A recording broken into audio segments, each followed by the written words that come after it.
आचार्य कल्प पंडित टोडरमल जी द्वारा रचित मोक्ष मार्ग प्रकाशक ग्रंथ अधिकार 9वां मोक्ष मार्ग का स्वरूप, पेज नंबर 330।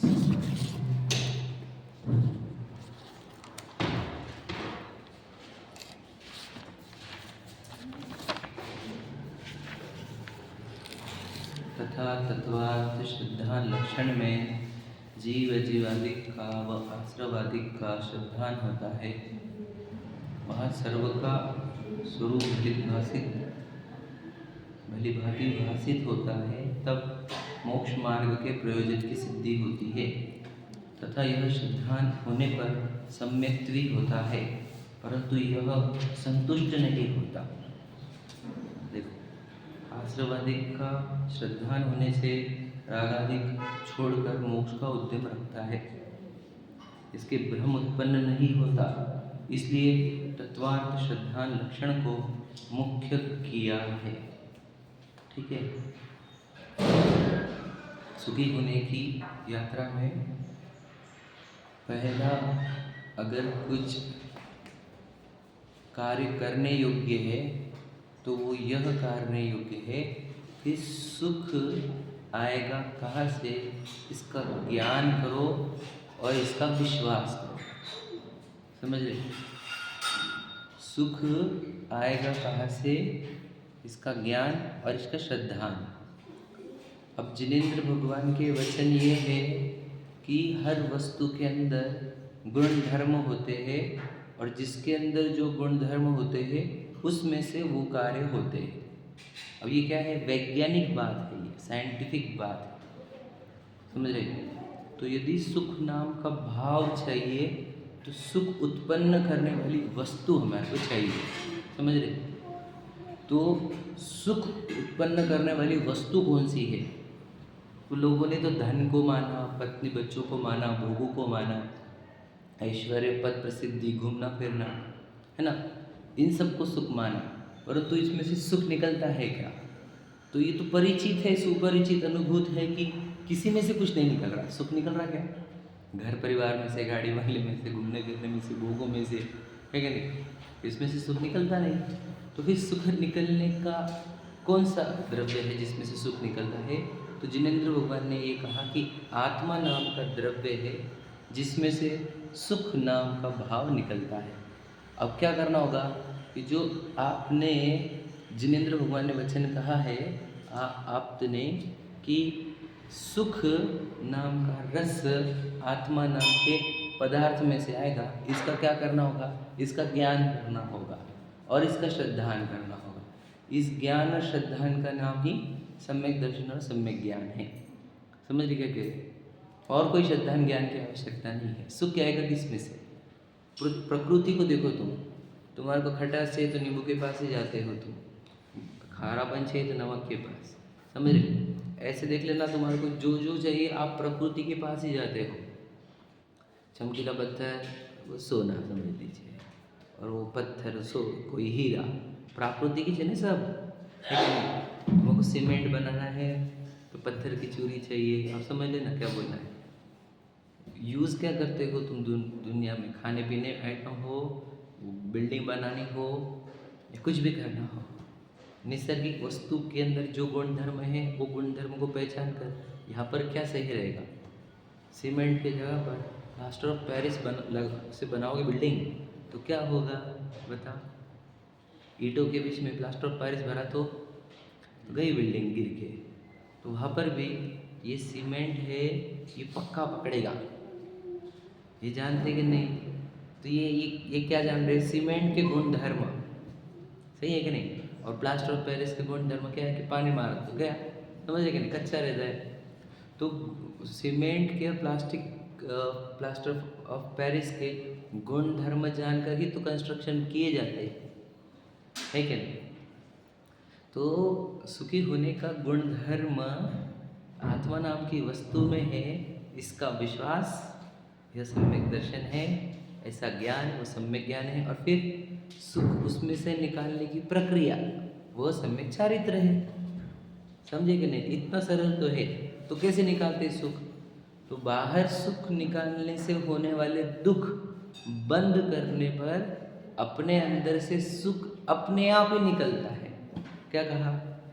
देखो, सुख निकालना भी नहीं है, बाहर सुख निकालने के प्रयत्न में होने वाला जो दुख है वो बंद कर दो, बस। समझ रहे?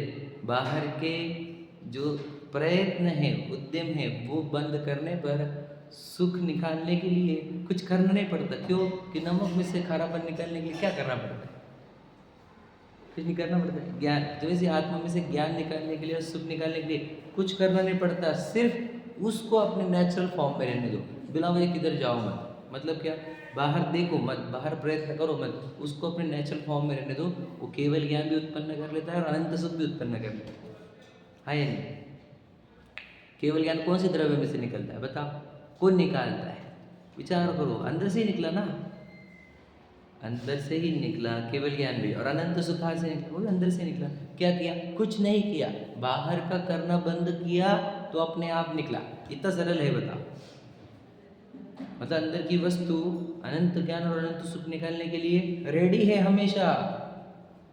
हम बाहर खोज रहे हैं, इसलिए उसमें होती हुई आकुलता से, उस राग भाव से ये वस्तु अनंत ज्ञान और अनंत सुख को निकाल नहीं पा रही। समझे क्या क्या कह रहा हूँ? वस्तु तो रेडी है, याद रखना।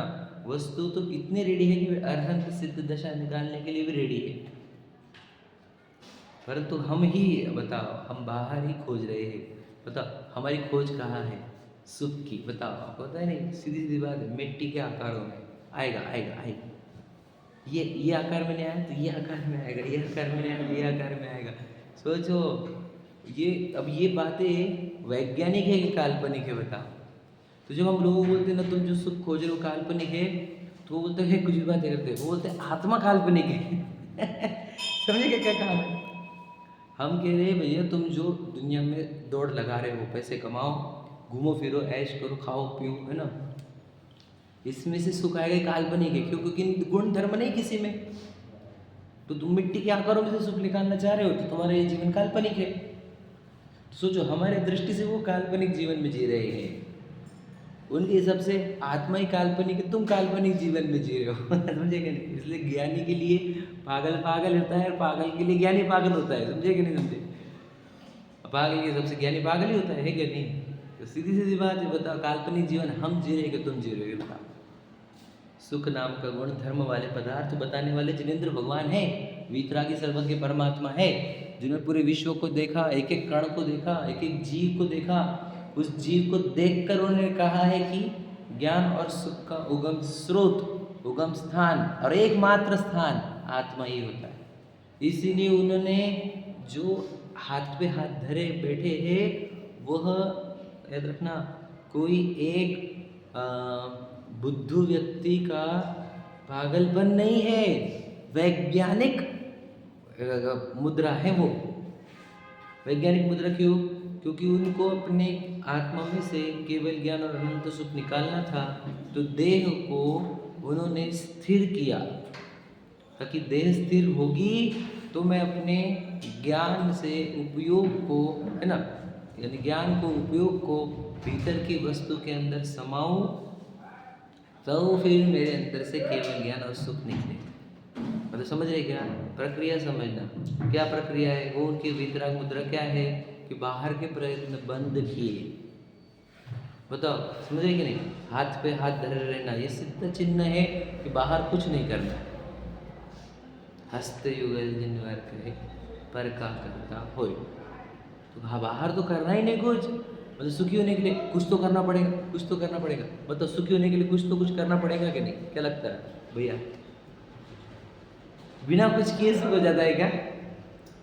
दुनिया में क्या बोलते हैं? बिना कुछ किए थोड़ी होता कुछ। कुछ नहीं किया तो प्रमादी ऐसी। समझे क्या? बता, वहाँ पर भी वो भी लॉजिक समझना, मैं बताता हूँ। देखो, तो बिना कुछ किए सुख थोड़ी होगा। ऐसा बोलते हैं ना, बिना कुछ किए, है ना, कुछ कैसे क्या हो जाएगा? हम कह रहे हैं कि देखो, हम तुम्हारे को बोल रहे हैं कि कुछ करना बंद करो बाहर। समझे क्या? तो अंदर से ज्ञान और सुख अपने आप ही निकलता है। बिना कुछ किए ही निकलता है, क्योंकि स्वभाव है। नमक को खारा करने के लिए क्या करना पड़ता? मेहनत करनी पड़ती कि नहीं? स्वभाव में मेहनत नहीं करनी पड़ती। जल को शीतल रखने के लिए कोई मशीन लगती क्या?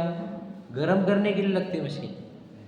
शीतल रखने के लिए क्या करना पड़ता? अग्नि को गर्म करने के लिए कुछ लगती कि मशीन। तो जो वस्तुएं जो है उसमें उसको कुछ करना ही नहीं पड़ता। तो ज्ञान के लिए और सुख के लिए कुछ नहीं करना पड़ता, रूल है ये, समझे कि नहीं? तो वो जब तू बाहर का तो प्रतिमा की मुद्रा यही है, करना बंद करो। सुखी होने के लिए एक ही काम करो, कुछ करना बंद करो। करना सो मरना है, याद रखना। तुम जो करना चाहते हो वो काहे के लिए कर रहे हो? सुखी होने के लिए। और हम बोल रहे हो वो सुखी करने से होंगे नहीं, तुम करना बंद करो तो सुखी होंगे। समझे कि गाड़ी किसी अटक गई हुई है, हम क्या लगता है हम सुखी होने के लिए कुछ करेंगे तो सुखी होंगे। और भगवान जी की मुद्रा क्या बोल रही है? तू करना बंद करेगा तो सुखी होगा। अब कौन मानेगा इस बात को कि करना बंद करने पर सुखी होते हैं? उनको लगता है भाई करेंगे तो सुखी होंगे, करेंगे बिना सुखी कैसे होते? समझे कि नहीं क्या बोल रहा हूँ मैं? कुछ करना पड़ता है कि नहीं सुखी होने के लिए? हम बोलते हैं कुछ मत करो। ऐसे कैसे? ऐसे कैसे? तो पता चलो ना, नमक का उदाहरण बता दिया हमने, कुछ नहीं करना पड़ता। जल का उदाहरण बता दिया, ठंडा रखने के लिए तो कुछ करना पड़ता है। कुछ नहीं करो तो ठंडा रहेगा, कुछ करने लग जाओगे बिला जैसे नेचुरल स्टेट भी खराब हो जाएगी। समझे कि नहीं? तो आत्मा को भी नेचुरल स्टेट में रहने दो, उसका काम है प्रतिभासन करना। याद रखना उसके अंदर सर्वज्ञत्व शक्ति है, सर्वदर्शित्व शक्ति है, समझे? तो वो शक्ति ऐसी है कि तुमने अगर बाहर छेड़छाड़ बंद करी तो अपने आप सर्वज्ञत्व शक्ति प्रकट हो जाती है, सर्वदर्शित्व शक्ति प्रकट हो जाती है, पूरी दुनिया को देखना जानना चालू हो जाता है। तुम बंद करो बस फालतू के बाहर वाले, बाहर की जो खोज है, बाहर के जो प्रयत्न है वो बंद करो, तो अपने आप ही अंदर से ज्ञान और सुख निकलने चालू हो जाएगा, है ना? वो बोल रहे थे कि इससे तो बोलेंगे निठल्ले हो जाएंगे, निठल्ले। याद रखना, आलस भी मत करो, ऐसा हम नहीं कह रहे, समझे क्या? कुछ नहीं करो का अर्थ आलस नहीं करो भी है, समझे क्या? ये लॉजिक समझे क्या? नहीं समझे? तो कुछ नहीं करने के चक्कर में हम आलस करने लगते हैं समझे क्या? कुछ बोला मैंने, इंपॉर्टेंट बात बोली। आलस भी करना नहीं है, समझे क्या? नहीं, आलस भी नहीं करने का, कुछ भी नहीं करने का मतलब क्या? प्रतिभासक रहो, जो प्रतिभासन चल रहा है उसको देखो। ये तो सूक्ष्म काम है, तो सूक्ष्म काम करने के लिए कह रहे हैं हम। मोटी बुद्धि में नहीं समझ में आएगा, समझ आया कि नहीं? मोटी बुद्धि क्या बोलती है? बाहर कुछ नहीं करने का, फिर आलस करने लग जाती है वो। ये आलस का मार्ग नहीं है, प्रमादियों का मार्ग नहीं है। ये तो सिर्फ अपने स्वभाव रूप रहो, शांत रहो, है ना? जो अपने अंदर से ज्ञान और आनंद निकल रहा है उसको देखते रहो, उसको समझ रहे, उसका अनुभव करो, उसी में मग्न रहो, आनंदित रहो, समझ रहे? मुझे एक बात बताओ, पहले के लोग ज़्यादा होशियार थे कि आज के लोग? इतना उत्तर दो आप बस। ये उत्तर देना बहुत जरूरी है आपको, और ये समझना भी बहुत जरूरी है। पहले के लोग ज़्यादा होशियार थे क्या अभी के?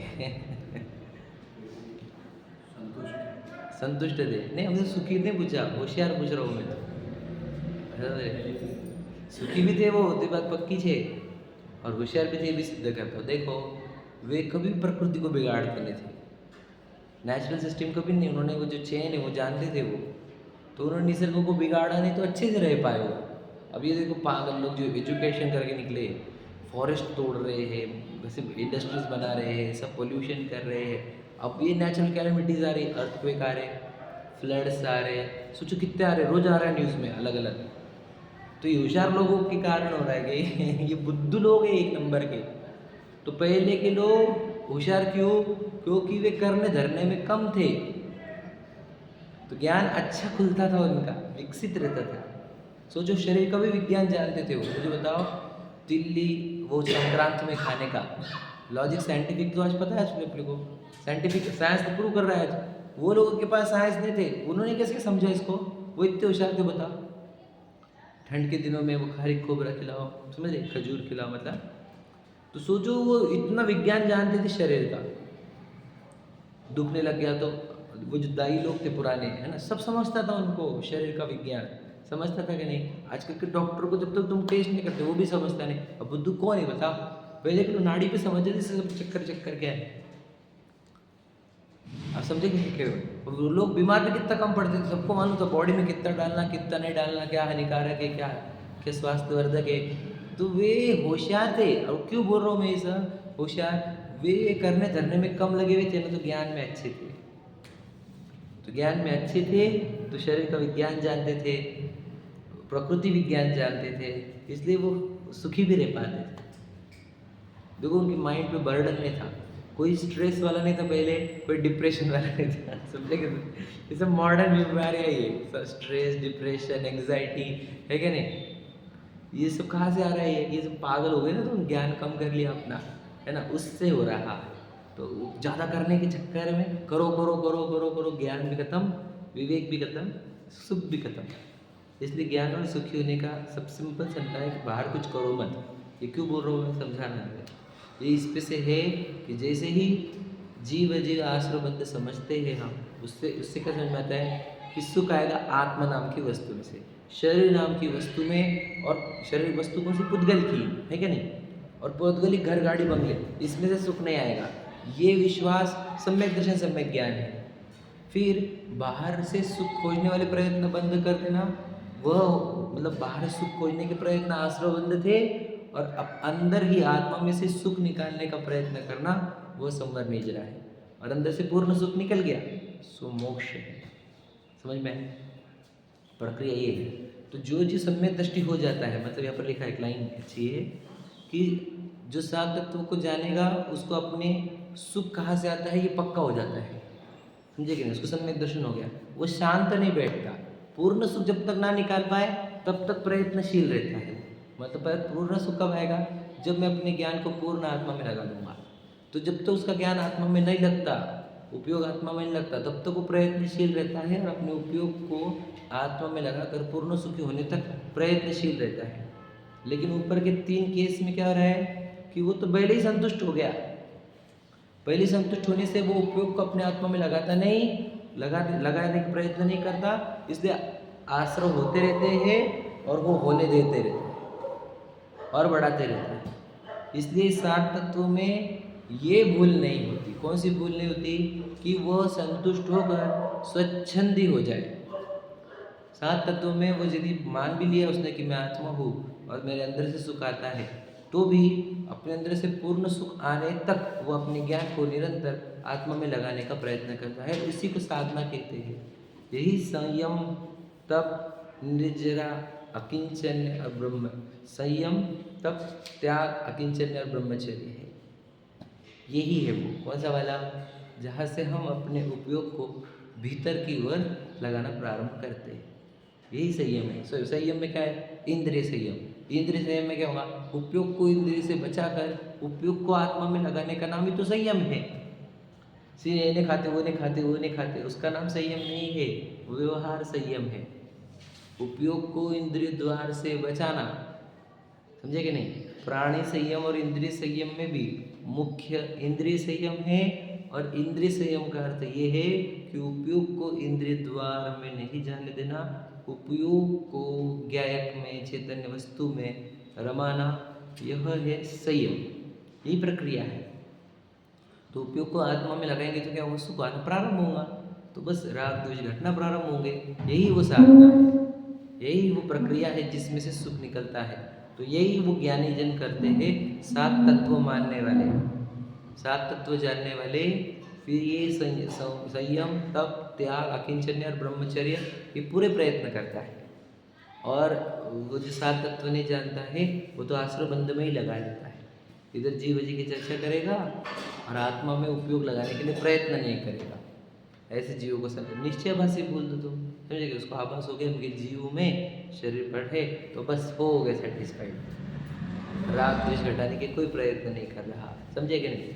तो रूल ये है, ये निश्चयभाषी का प्रकरण। इस थोड़ा सा हिंट होता है यहाँ पर जो 3 के केस में हो रहा है। लेकिन अगर आपको निश्चयभाषी नहीं बनना है तो आपको 7 तत्व का श्रद्धान करना, समझे कि नहीं?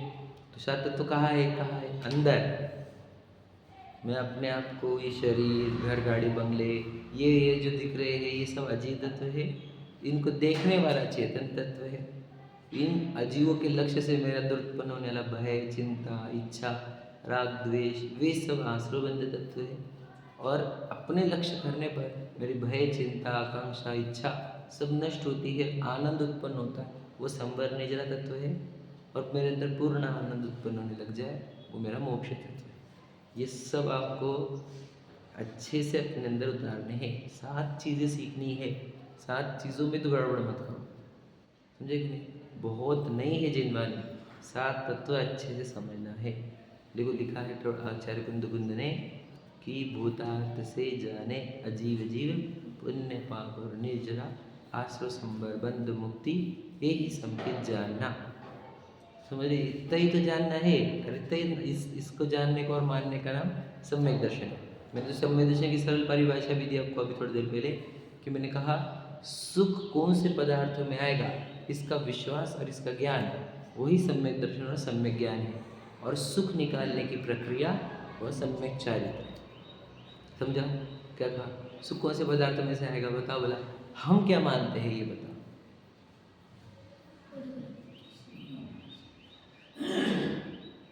हम तो ये मानते हैं, अभी बताओ घर, वो घर देखते ना हम, उसको पुद्गल तो देखते नहीं, मिट्टी देखते नहीं, पत्नी बच्चे पद प्रसिद्धि प्रशंसा, समझे कि नहीं, अनुकूलता आदि आदि है ना, भोग। ये देखो सोचो तो ये क्या है, ये काल्पनिक है, ये भूल चुका हूँ मैं, क्योंकि इन पदार्थों में से सुख नहीं आएगा। और जिसको ये विश्वास हो जाता है कि इधर से सुख नहीं आएगा, उसको उधर क्या हो जाता है, वैराग्य, समझे कि नहीं। और उसको पूरी भावना उछलती है, जहाँ से सुख निकलता है मैं वहाँ छलांग मारूंगा। और वो प्रयत्नशील होता है, निरंतर अपने ज्ञान को, अपने उपयोग को अपने चेतन वस्तु में से जहाँ से ज्ञान सुख निकलता है उधर लगाने के लिए प्रयत्नशील रहता है। और इसी के कारण उसके अंदर से सुख आना प्रारंभ हो जाता है। समझे प्रक्रिया? समझी क्या कि नहीं समझी?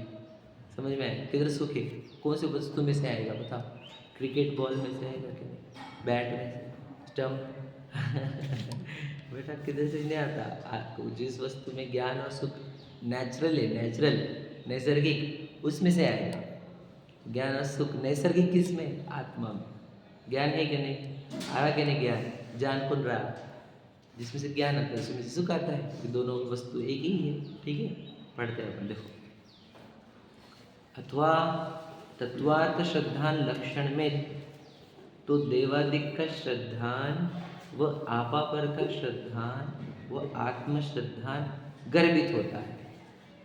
वह तो तुच्छ बुद्धियों को भी भासित होता है तथा अन्य लक्षण में तत्वार्थ श्रद्धान का गर्भितपना विशेष बुद्धिमान हो उन्हीं को भासित होता है, तुच्छ बुद्धियों को नहीं भासित होता।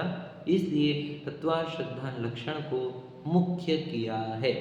क्या कहा? बहुत इम्पोर्टेंट। वैसे हमने पहले ये भी पढ़ा था कि 7 तत्वों के श्रद्धान में तीनों भी गर्भित है और तीनों वाले, या फिर आत्मश्रद्धान में वो बचे हुए तीनों भी गर्भित है, आपापर के श्रद्धान में बचे हुए तीनों गर्भित है। समझे क्या नहीं? एक में ये सब इंटरलिंक्ड है, लेकिन इसमें ट्विस्ट क्या है कि आत्मश्रद्धान वाले, यानी पहले वो फर्स्ट करते देव गुरु धर्म के श्रद्धान में, स्वपर के श्रद्धान में और आत्म के श्रद्धान में, वहाँ इन चारों का लिंक समझने के लिए विशेष बुद्धिमान जीव चाहिए।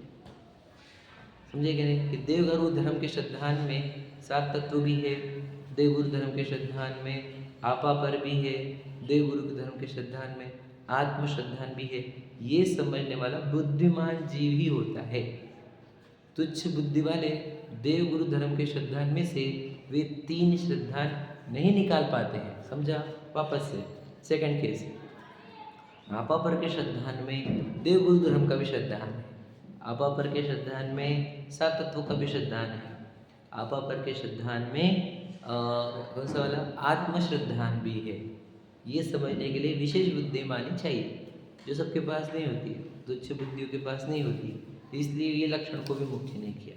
वापस आत्मश्रद्धान में देवशास्त्र गुरु का श्रद्धान भी गर्भित है, आत्मश्रद्धान में 7 तत्वों का श्रद्धान भी गर्भित है, आत्मश्रद्धान में स्वपर का श्रद्धान भी गर्भित है। लेकिन ये विशेष बुद्धिमानों को ही समझता है। तो विशेष बुद्धिमान जीव कम रहते हैं, अधिकांश तुच्छ बुद्धि रहते हैं, है ना।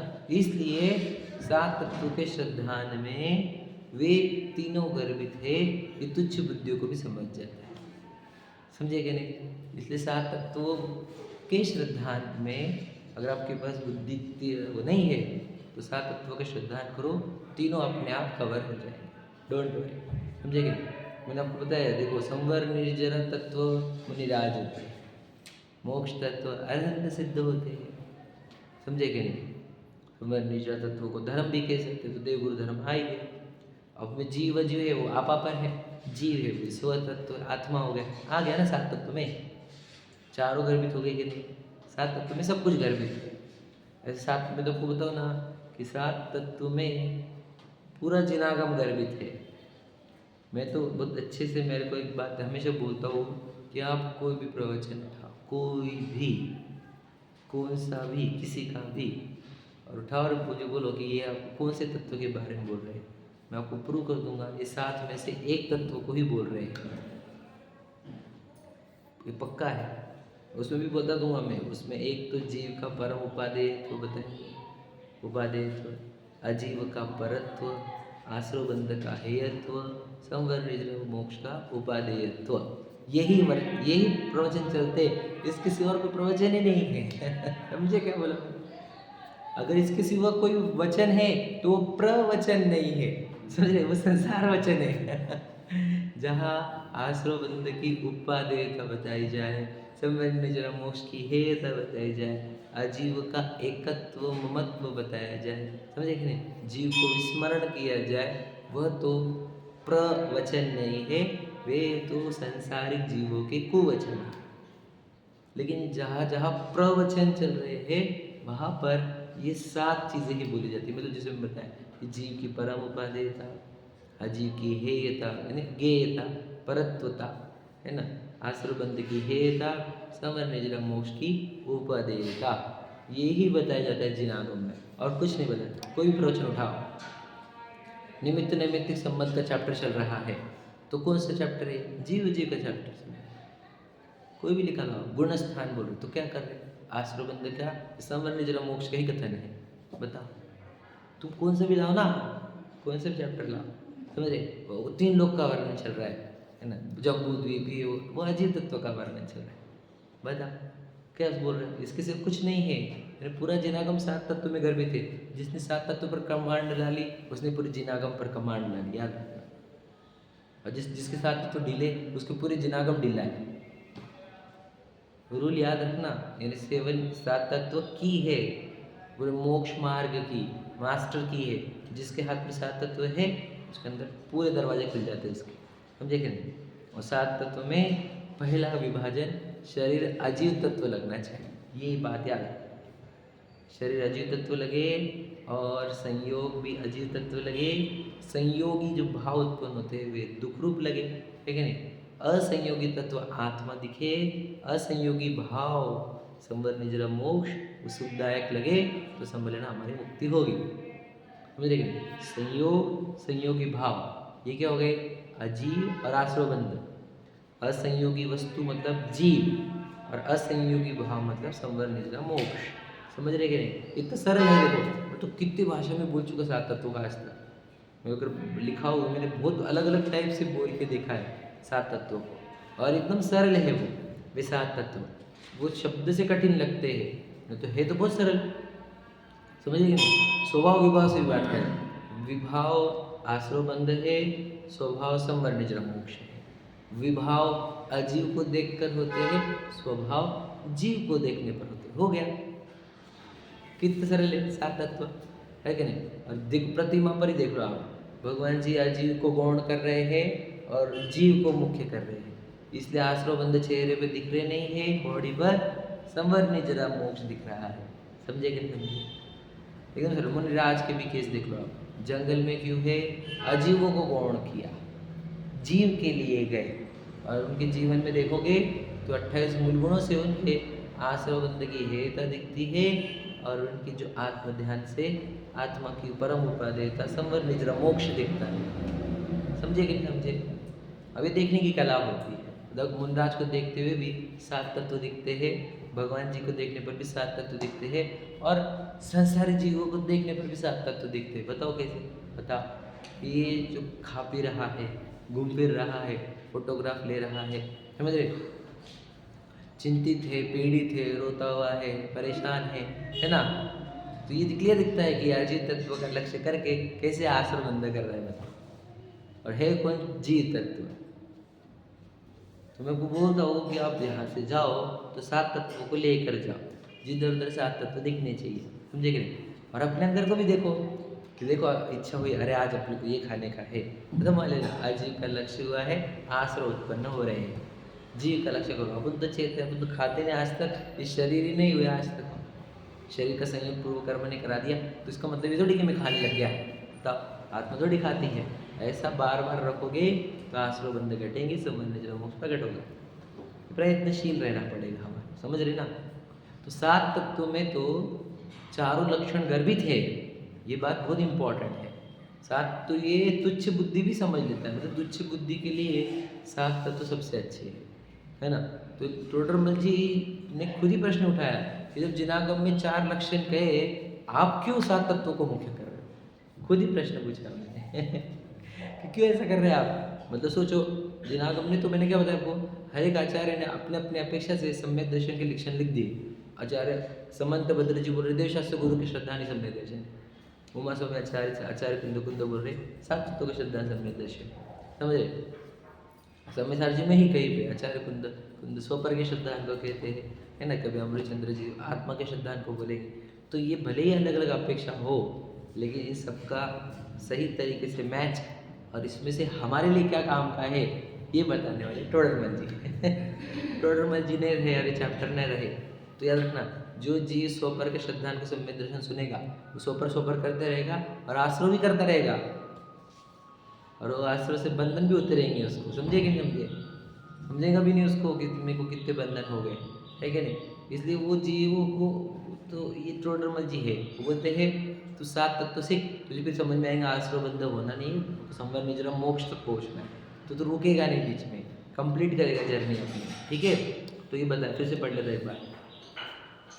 अथवा तत्वार्थ श्रद्धान लक्षण में तो देवादिक का श्रद्धान व आपापर का श्रद्धान व आत्म श्रद्धान गर्भित होता है, वह तो तुच्छ बुद्धियों को भी भाषित होता है। अन्य लक्षण में तत्वार्थ श्रद्धान गर्भितपना बुद्धिमान हो उन्हीं को भाषित होता है, तुच्छ बुद्धियों को नहीं भाषित होता। इसलिए तत्वार्थ श्रद्धान लक्षण को मुख्य किया है, समझ रहे? टोडरमल जी ने समझो अगर बोल दिया कि ये करो तो समझ लेना ये आपके लिए सही है बहुत रिसर्च किया हुआ है ना उन्होंने, उनके पास मतलब सोचो ये लिखने के टाइम पर कितने लोग आए होंगे, कितने लोगों ने प्रश्न पूछे होंगे, उनको पता होगा कौन लोग क्या सोचता है। बहुत गजब की स्टडी थी उनकी लोगों के ऊपर, निश्चय भाष को निकालना, व्यवहार भाषी को निकालना, उभय भाषी को निकालना, गजब के थे वो। मतलब व्यक्ति को देखकर वहाँ उसके अंदर क्या चल रहा है, ऐसा गजब का अभ्यास था उनका, मतलब साइकोलॉजी के लेवल पर बहुत ज़बरदस्त थे वे, ठीक है?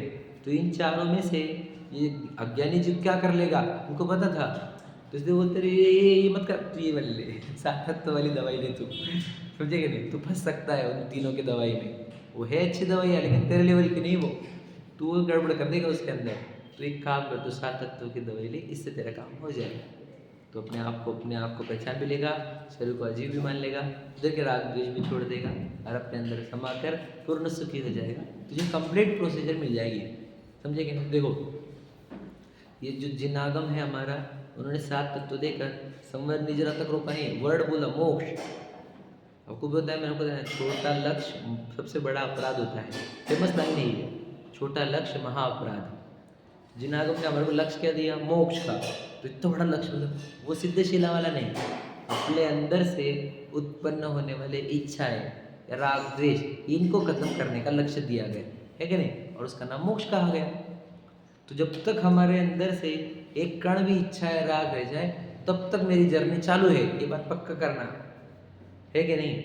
जब मेरे अंदर से ये सब तकलीफें बंद हो जाए तो समझना मेरी जर्नी कंप्लीट हो गई। तो सात तत्व वाले तो पक्का समझते हैं कि मेरी जर्नी इनकम्प्लीट है, मुझे कंप्लीट करनी है, लेकिन ये जो बाकी के तीन वाले हैं, है ना, वो गड़बड़ कर सकते हैं। वो बोलते होगा ना काम मेरा जीव करना तो मैंने कर लिया, आप पर करना तो कर लिया, समझे क्या? आत्मा के बारे में कर लिया, द्वेषासु गुरु के पास आ गए, तो वहाँ पर वो गड़बड़ होती है। जर्नी इनकम्प्लीट है और कंप्लीट करनी है, ये समझते नहीं है वो। लेकिन सात तत्व वाले ये जर्नी को समझते हैं कि अभी भी जितने अंदर मेरे अंदर इच्छाएं, अभी भी राग द्वेष चल रहे हैं, वे तो सब नाश होने चाहिए। वे जब नाश होंगे तो मेरी जर्नी कंप्लीट होती है पूर्ण सुखी होने की। सही कि नहीं? एक भी विकार रहा तो मुझे पूर्ण सुखी होने देगा क्या वो? याद रखना, जो दुनिया को दिख रहे हैं वो विकार तो महाविकार है। समझे कि नहीं? समझ में आया? जो दुनिया के पकड़ में आ रहे हैं वो तो हमारे अंदर के महाविकार है। समझ में आया? जो मेरे बुद्धि में आ रहे हैं, दुनिया की बुद्धि में नहीं आ रहे, वो मेरे थोड़े बड़े विकार है, महाविकार से थोड़े कम। और जो मेरे बुद्धि में भी नहीं आ रहे हैं वो भी विकार होते हैं ना, जिसको अबुद्धिपूर्वक बोलते हैं। समझे कि नहीं? अबुद्धिपूर्वक विकार रहने पर भी जब मुझे मुक्ति नहीं होती, पूर्ण सुख नहीं होता, तो बुद्धिपूर्वक वाले तो उसके रहने पर कैसे क्या मुक्ति होगी? क्या समझे? लॉजिक समझे क्या कहा? देखो समझा दो। अज्ञानी जन के विकार ऐसे रहते हैं। अज्ञानी को देखा, उसको अपने अंदर की गलती कुछ भी दिखती नहीं, बोला क्या? और दुनिया को दिखती है, बहुत अहंकारी हो गया, बोला क्या? ये बहुत गुस्से वाला हो गया, ये बहुत चिड़चिड़ा हो गया, है ना? ये आजकल बहुत रफ टोन यूज कर रहा है, इसके अंदर बहुत हवा घुस गई है कि नहीं? समझते कि नहीं? दुनिया समझ रही है, लेकिन उसको नहीं समझता मेरे अंदर ईगो चढ़ गया, मेरे अंदर बोलना मेरा रफ हो गया, मैं लोगों को गिनता नहीं आजकल उसको, क्योंकि वो अलग ही फोबिया में घुस जाता है। समझे कि नहीं? समझते कि नहीं आप? ये समझते क्या? मैं जो एग्जाम्पल बोल रहा, समझा भाई आपको? कितने जन ऐसे रहते हैं जिनके अंदर इतने दुर्गुण आ जाते हैं, दुनिया देखने लग जाती है, लेकिन उसको बोलो तो सुनता भी नहीं और उसको समझता भी नहीं कि मेरे अंदर दुर्गुण आए हैं। मतलब ऐसे दोष, इसको मैंने महादोष बोला, ऐसे महादोष जो दुनिया के पकड़ में आ रहे हैं। तो अज्ञानी जन तो इस दोषों को स्वीकारता भी नहीं, कोई बोले तो, और कभी समझ में भी नहीं आता कि मेरे अंदर महादोष चल भी रहे हैं। तो ऐसे दोष रहने पर मुक्ति का तो कोई संबंध ही नहीं आता। तो इतना ही बर्बाद है कि दुनिया दिख रही थी कि तू बर्बाद हो रहा है। समझे कि नहीं समझे? दुनिया को समझ में आया तो बर्बाद होने वाला है, क्योंकि तेरे दोष इतने बाहर प्रकट दिख रहे दुनिया में। अब कुछ दोष ऐसे रहते हैं, ये फर्स्ट नंबर का, ये हाई लेवल के हुए, ये महादोष हुए। अब नॉर्मल दोष की बात कर रहा हूँ, समझ रहे? साधारण दोष। तो साधारण दोष कैसे रहते हैं? जो दुनिया को दिखते ही नहीं, क्योंकि प्रकट नहीं करता मैं। समझे कि नहीं? लेकिन मेरे अंदर चलते रहते हैं। एग्जाम्पल समझ में आ रहा है आपको? अब ये दोष मुझे समझ में आ रहा है कि मेरे अंदर क्रोध चल रहा है, मेरे अंदर अहंकार चल रहा है, छल कपट चल रहा है। अब ये थोड़ा सा मैं छोड़ जीव उससे, इसको अब इसको दोष समझ में आने लग गए अपने, और कोई बोले तो समझता भी है, हाँ यार ये सही बात बोल रहे हैं। तो ऐसे व्यक्ति थोड़े अच्छे लेवल के रहते हैं, जो किसी के बोलने पर भी समझ जाए या खुद से समझने लग जाए अपने दोषों को। तो अपने अंदर दोष जो हो रहे हैं वो समझ में आने लग गए, और उसको फिर खत्म करने की प्रक्रिया भी प्रारंभ कर दी उसने, और खत्म करने चल रहा है। तो जब तक उसकी बुद्धि में आने वाले दोष रहेंगे तब तक तो पूर्ण सुखी होने का संबंध ही नहीं उठता, क्योंकि वो जो दोष है वो उसको दुखी करेंगे, हाँ या नहीं? तो जो बुद्धि में आने वाले दोष है वो जब तक रहेंगे तब तक हम सुखी होने वाले नहीं है। और जब हमारी जिनवानी कहती है, जिनागम कहते हैं कि यदि हमारे बुद्धि में नहीं आने वाले दोष भी हमारे अंदर रह गए तो भी पूर्ण सुखी नहीं होगा। सोचो, हुआ बुद्धि को 7वें से 10वें तक एक भी बुद्धि में नहीं आने वाला है। आपको पता है कबीर जिनवानी से नहीं खेलते, पाप लगता है बेटा, ठीक है? उसको टच नहीं करना आप। अब सुनो ध्यान से, ठीक है? 7वें से लेकर 10वें तक दोष है कि नहीं है ये बताओ। 7वें में, 8वें में, 9वें में, 10वें में आपको पता है, उस पढ़ा था पुण्य मैथुन संज्ञा 9वें गुण स्थान तक है। समझे कि नहीं? वो संज्ञा मतलब ये कौन सी बात चल रही है?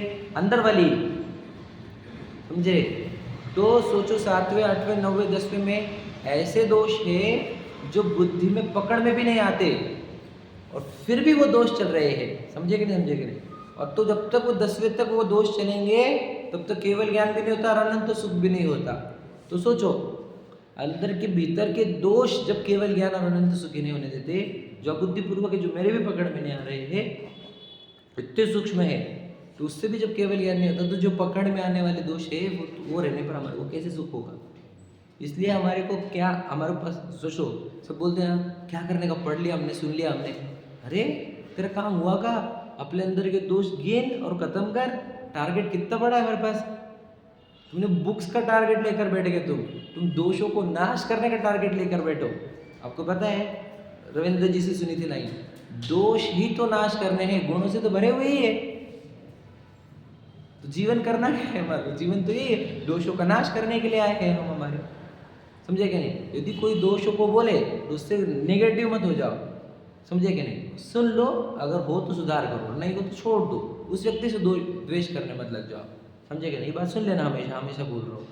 और अगर आप बोलने वाला भी ध्यान रखे, सबके सामने चार चौरों में नहीं बोला जाता है। दोष बोलने हैं तो एक अकेले में बोलते हैं, और वो भी विनय से, प्रेम से, वात्सल्य से, सुधारने के लिए, पॉइंट आउट करके, पिंच करने के लिए नहीं। पिंच करने वाले तो बहुत गंदी क्वालिटी के लोग रहते हैं, समझ में?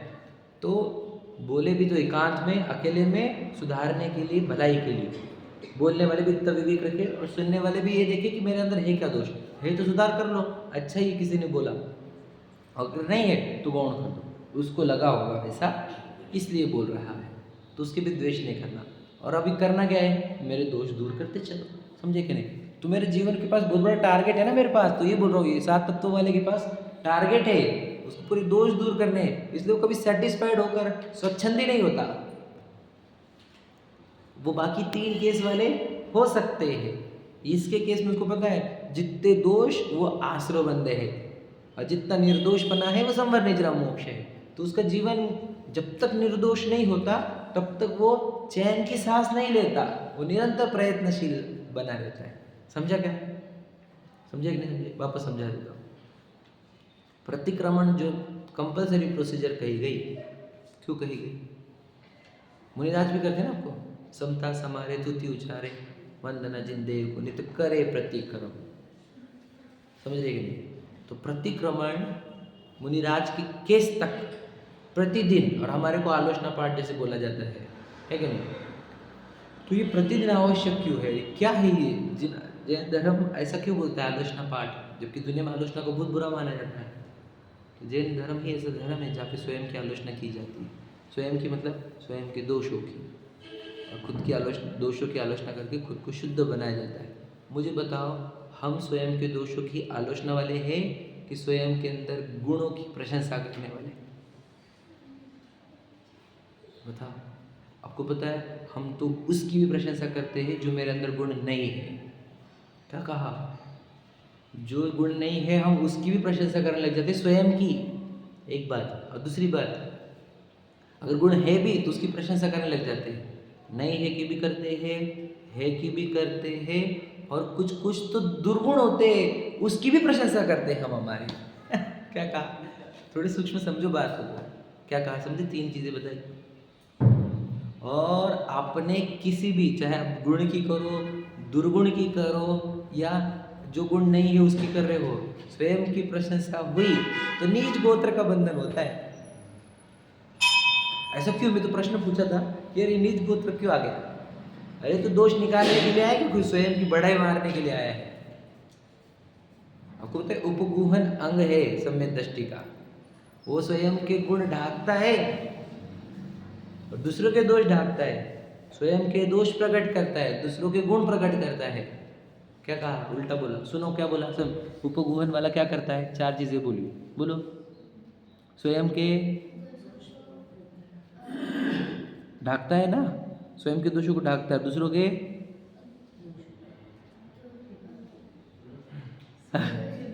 स्वयं के किसको ढांकता है? गुण को के दोष को? गुणों को ढांकता है, दूसरों के। हाँ, और हम क्या करते हैं?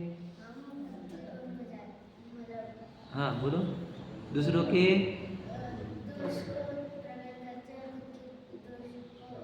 ढांकते हैं, बराबर। समझे कि नहीं समझे? हमारी आदत क्या है?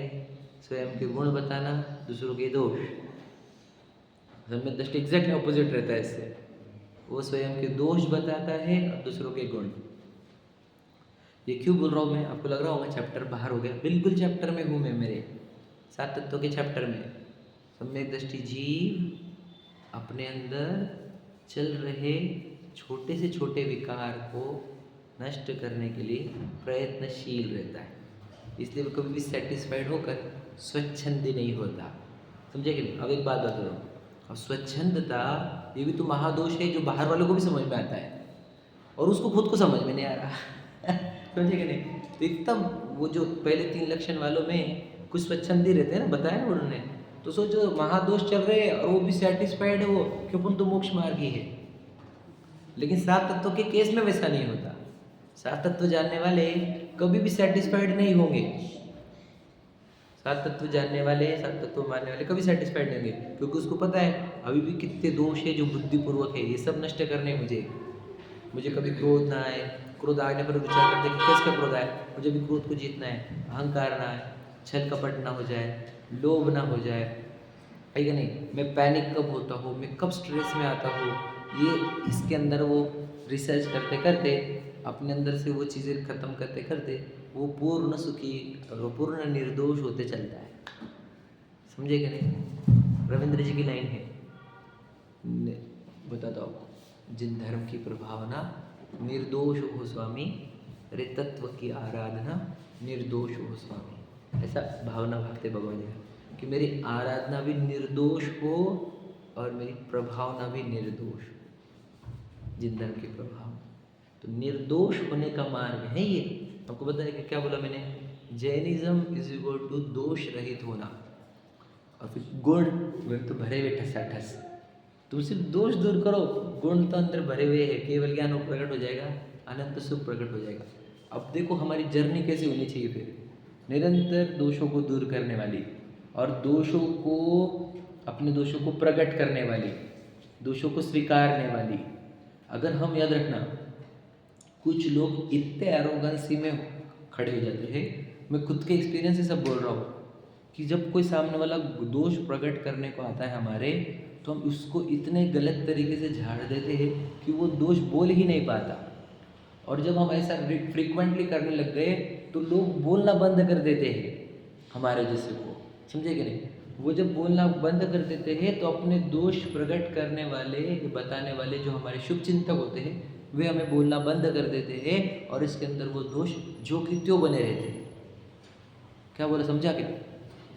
इसलिए अपने आप को इतना हार्ड मत बनाओ कि कोई आकर आपको सुझाव देना चाहे तो वो दे ना पाए। ये समझे क्या बोल रहा हूँ मैं? प्रथम समझे, सब चीज़ें बात को समझना। इतना हार्ड मत बनाओ कि कोई आकर दो सुझाव देना चाहे तो वो डरे हमारे से।